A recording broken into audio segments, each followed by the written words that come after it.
Riyazi, Class 9, Unit 6, Lesson 8. Equations involving absolute values, कतई मुल वारियूं मसावातूं। आऊं आहियां मुंहिंजो रियाज़ी जो उस्ताद राशिद अली, सिंध ऑनलाइन स्कूल में अव्हांखे भली कार। ॿारो पोएं लेक्चर में असां एक्सरसाइज नंबर 6.1 पढ़ी आया हुआसीं। अॼु असां हिन सबक में इक्वेशन्स इन्वॉल्विंग एब्सोल्यूट वैल्यूज़, कतई मुल वारियूं मसावातूं पढ़ण जी कोशिशि कंदासीं। हाणे उन खां अॻु में असां इहो ॼाणण जी कोशिशि कंदासीं त कतई मुल यानी एब्सोल्यूट वैल्यू चइबो छा खे आहे। ॾिसो ॿारो, हाणे तवजो ॾियो। The absolute value of a real number x is the distance of x from 0 on the number line. हिकु हक़ीक़ी अदद जो कतई मुल उन अदद जो अधी लीक ते ॿुड़ी खां मुफ़ासिलो खे चइबो आहे। ठीकु आहे ॿारो। हाणे हिते पियो चए त either from left or right of 0, चए पियो त उहो अदद चाहे ॿुड़ीअ जे साॼे पासे हुजे या खाॿे पासे। It is denoted by x in the two vertical line and read as x modulus. उन्हीअ खे हिन नमूने सां ज़ाहिर कयो वेंदो आहे ऐं उन खे पढ़िबो आहे x मॉड्यूलस। x मॉड्यूलस खे कीअं लिखिबो आहे, यानी जेको x हूंदो असां वटि उन खे ॿिनि वर्टिकल लाइन यानी हिन नमूने सां लिखे छॾींदासीं। ठीकु आहे ॿारो। अहिड़े तरीक़े सां हाणे कीअं, तव्हां इहा ॻाल्हि सम्झण जी कोशिशि कजो। हाणे छा आहे त हिकिड़ो अदद असां वटि आहे, घणो उहो अदद आहे असां वटि 3 आहे। ठीकु आहे ॿारो।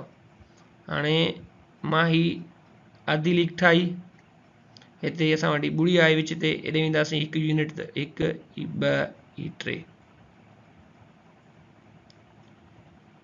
ठीकु आहे ॿारो। अहिड़े तरीक़े सां हाणे हिते असां खां छा पियो पुछे त 3 जो कतई मुल मालूम करियो। इहे असां 3 पियो आहे त 3 किथे हूंदो, हाणे उहो असां वटि हिते पियो आहे, उहो हिन साइड ते।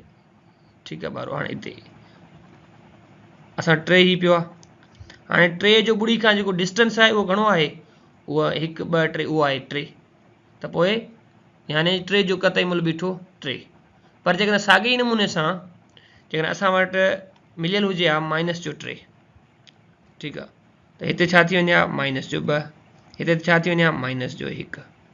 पर जेकॾहिं मां तव्हां खां इहो पुछां हा त हिन 3 जो हिते, ठीकु आहे ॿारो, हिन ॿुड़ीअ ताईं मुफ़ासिलो केतिरो आहे, तव्हां वरी मूंखे चयो आहे 3.5 यूनिट, पर तव्हां ईअं कोन चयो आहे त -3 यूनिट न, छाकाणि त मुफ़ासिले में जेका नेगेटिव साइन हूंदी आहे उन खे इग्नोर चइबो आहे। तव्हांखे केरु ईअं कोन चवंदो त तव्हां त मां -3 क़दम हलियो आहियां, मां -10 किलोमीटर हलियो आहियां, ईअं हूंदो ई कोन्हे।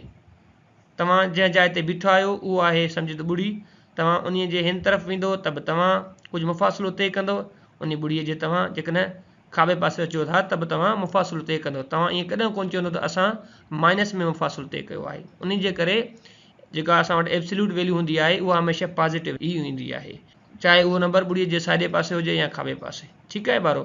यानी कंहिं बि अदद जो कतई मुल उहो अदद पंहिंजो पाण ई हूंदो आहे, पर छा हूंदो आहे त उन में जेकॾहिं इन केस उहो अदद माइनस जो आहे त असांखे उन जी जेका माइनस जी साइन आहे उन खे इग्नोर करिणो पवंदो।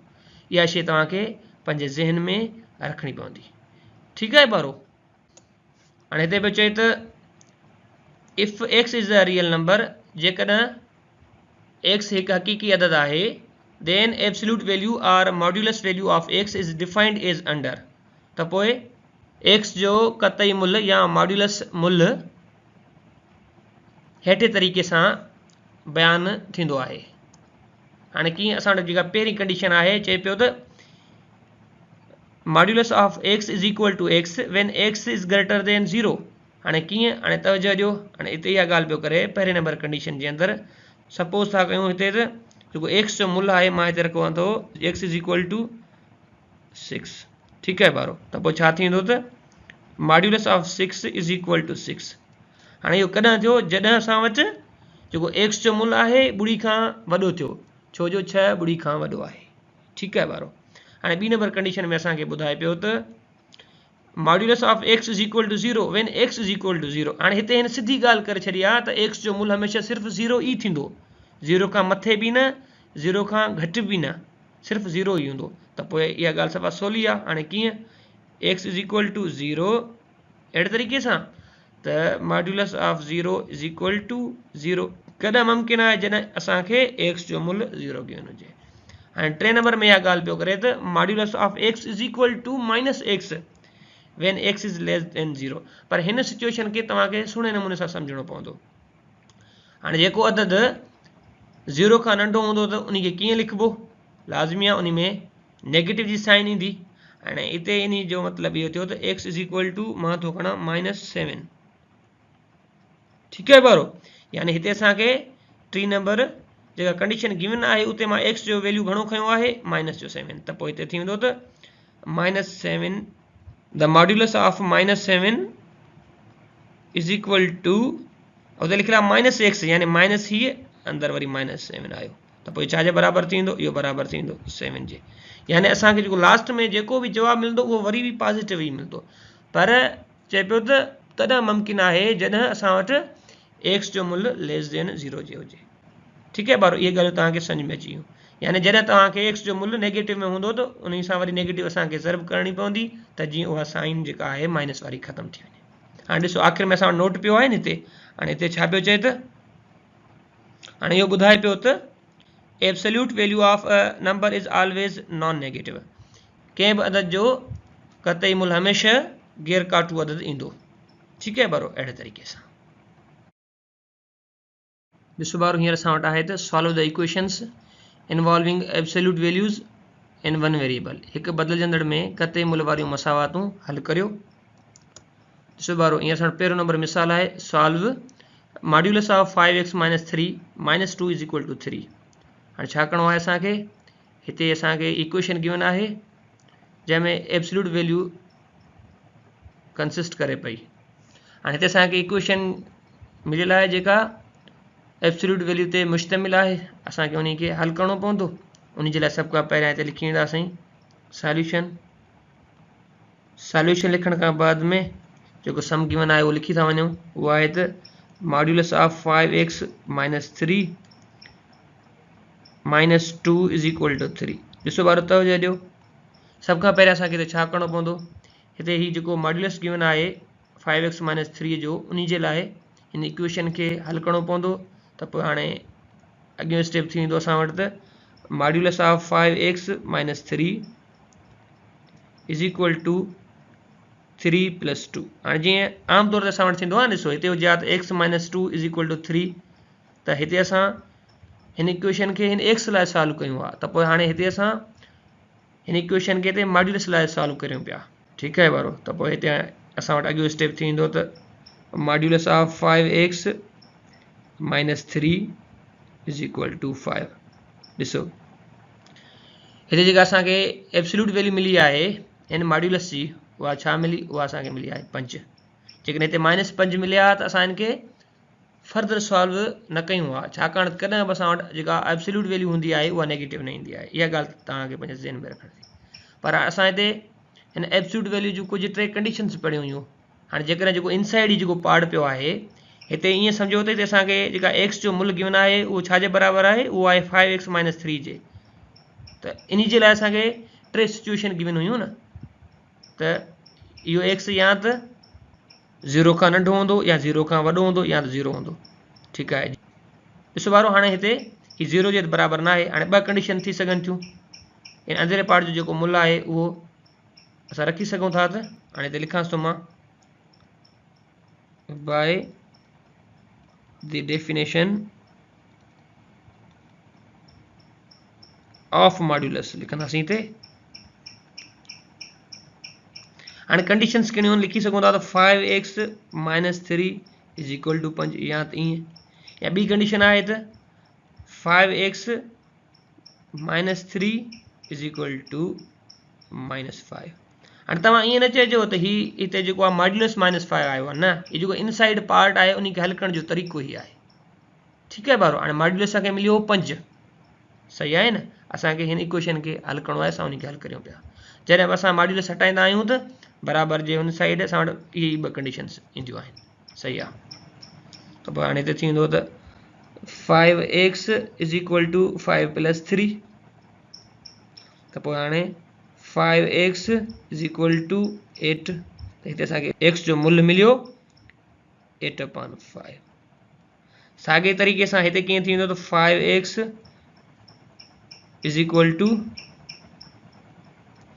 -5 + 3 ठीक है बारो। हाणे त पोइ हाणे 5x इज इक्वल टू -2 त हिते असांखे x जो मूल्य मिलियो -2/5 त सॉल्यूशन सेट जेको असांखे हासिल थियो उहो थियो इज इक्वल टू 8/5 -2/5 अहिड़े तरीक़े सां ठीक है बारो। हाणे त असांखे ॿियो मिसाल कीअं आहे solve modulus of 5x - 3 + 7 is equal to 3। हाणे उन खे हल करण जे लाइ सभ खां पहिरियों हिते लिखंदासीं सॉल्यूशन। हाणे जेका इक्वेशन कीअं आहे लिखी था वञूं modulus of 5x - 3 + 7 is equal to 3। हाणे पहिरियों असां हिन इक्वेशन के हिन मॉड्यूलस लाइ सॉल्व करे था वञूं। ॾिसो जो जेको एब्सोल्यूट मूल्य अचे थो उहो छा थो अचे। हिते थींदो त 5x - 3 इज इक्वल टू 7 होॾां हलियो वेंदो 3 - 7 त हिते एब्सोल्यूट मूल्य जेको बीहे थो 5x - 3 इज इक्वल टू -4। ॾिसो हाणे जीअं त जेको ही एब्सोल्यूट वैल्यू हूंदो आहे असां वटि उहो हमेशह छा हूंदो आहे पॉजिटिव, छाकाणि त इहो हिकु डिस्टेंस हूंदो आहे 0 खां, उनजे करे डिस्टेंस कॾहिं बि नेगेटिव नथो थी सघे। त पोइ हाणे असांखे हिते जेको सॉल्यूशन सेट मिलंदो उहो नल सेट मिलंदो। लिखंदासीं इज इक्वल टू अहिड़े तरीक़े सां ठीक है बारो। नल सेट असांखे जवाब मिलियो थी वियो असांजो आंसर सही है बारो। बारो हींअर असां टियों नंबर मिसाल आहे solve modulus of 5x - 3 - 2 is equal to 3 where x belongs to whole number. हाणे त छा करिणो आहे असांखे हिन इक्वेशन जा रूट फाइंड आउट करणा आहिनि ऐं इहो ॾिसणो आहे जेको असांखे आंसर मिले थो हाणे उहो w याने होल नंबर सां तालुक़ रखे थो या न ठीक है बारो। हाणे ही इक्वेशन असांखे मिलियल हुई पोयां असां इहा सॉल्व करे आया हुआसीं त पोइ हाणे असांखे इन जो जेको सॉल्यूशन सेट मिलियो हुयो उहो छा मिलियो हुयो त पोइ मां हाणे हिते उहे रूट लिखी थो वञा। हिते असांखे हिकिड़ो रूट मिलियो हुयो 8/5 यानी असांखे हिकिड़ो मूल्य मिलियो 8/5 ऐं ॿियो मूल्य असांखे मिलियो हुयो -2/5। छा ही जेको 8/5 ऐं -2/5 आहिनि उहे w याने होल नंबर सां तालुक़ रखे थो न बिल्कुल भी न। त पोइ असां लिखंदासीं त solution set is equal to null set. साॻे तरीक़े सां इहो असांजो आंसर थी वियो ठीक है बारो।